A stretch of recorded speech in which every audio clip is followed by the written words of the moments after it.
ताली कभी एक हाथ से नहीं बजती। एक प्रेरणादायक कहानी। मैं ऑफिस के लिए निकल रही हूँ।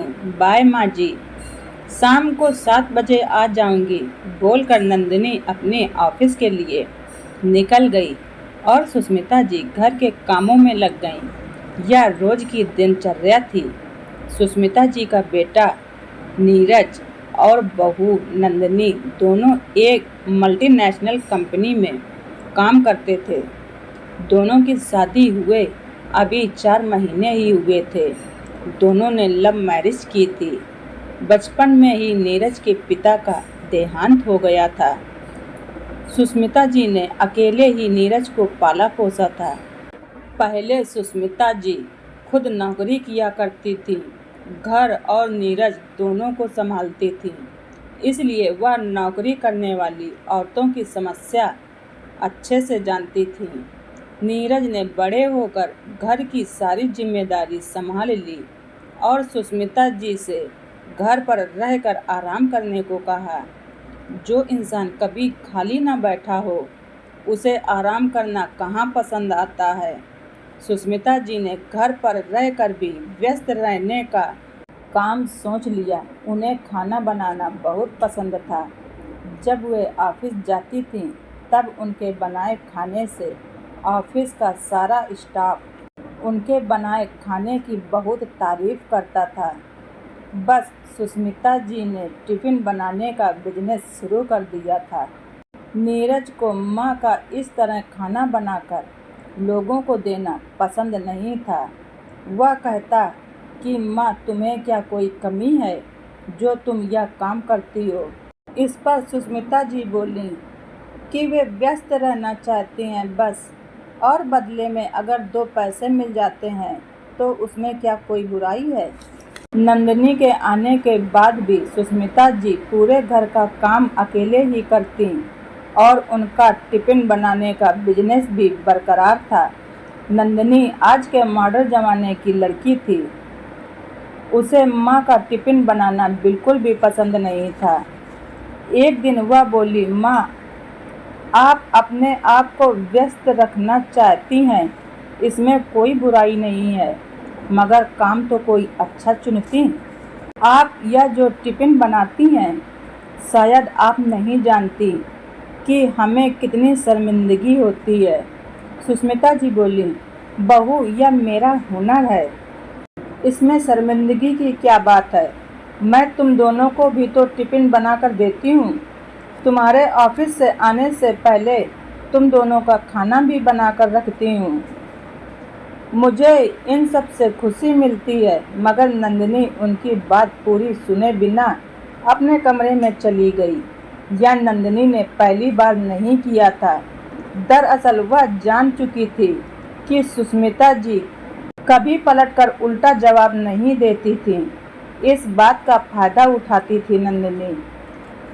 जब भी नंदिनी को सासू माँ से कुछ काम करवाना होता तो मीठी मीठी बातें करके सुष्मिता जी से अपना काम करवा लेती। चाहे अपना फटा कपड़ा सिलवाना हो या कुछ नया खाने का मन हो। सुष्मिता जी नीरज की तरह ही नंदिनी को भी प्यार करती थी। हाँ, बदले में नंदिनी उतना प्यार सुष्मिता जी से नहीं करती थी। नंदिनी आज अपनी कुछ सहेलियों को घर लाई थी। सुष्मिता जी ने उनको आदर के साथ बिठाया और चाय नाश्ता लेने अंदर चली गई। तभी नंदिनी की एक सहेली बोली, वाह नंदिनी, तेरे तो मज़े हैं, ऐसी गाय जैसी सास मिली है तुझे। और सभी सहेलियां जोर जोर से हंसने लगीं। नंदिनी बोली, हाँ, मैं बहुत लकी हूँ सास के मामले में। यूँ तो हर जगह सास बहू को सुनाती है, मगर मेरे केस में उल्टा है। यहाँ मैं अपनी सास पर भारी पड़ती हूँ।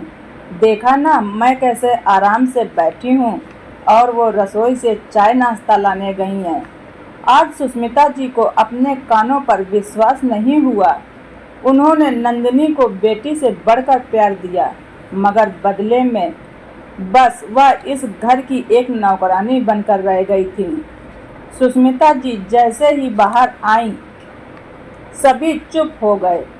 सुष्मिता जी ने चाय नाश्ता टेबल पर रखा और बोली, मैं खुद पहले जॉब कर चुकी हूँ और आज घर पर टिफिन बनाने का काम करती हूँ।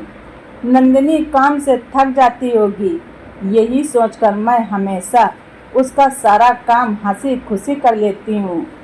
मैं बेटे बहू के पैसों की मोहताज नहीं हूँ। सुष्मिता जी नंदिनी से बोली, बहू कल से तुम अपना टिफिन खुद बनाना, अपने फटे कपड़े खुद सिलना और हाँ, हर संडे तुम्हें कुछ नया खाने का मन होता है वह भी खुद बनाना। नंदिनी बोली, माँ सॉरी, मेरे बोलने का मतलब वैसा कुछ नहीं था।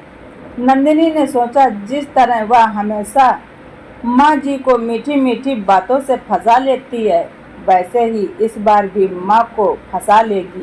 मगर इस बार उसके विपरीत आज सुष्मिता जी ने नंदिनी की पूरी बात नहीं सुनी और बोली, बहू एक हाथ से ताली नहीं बजती।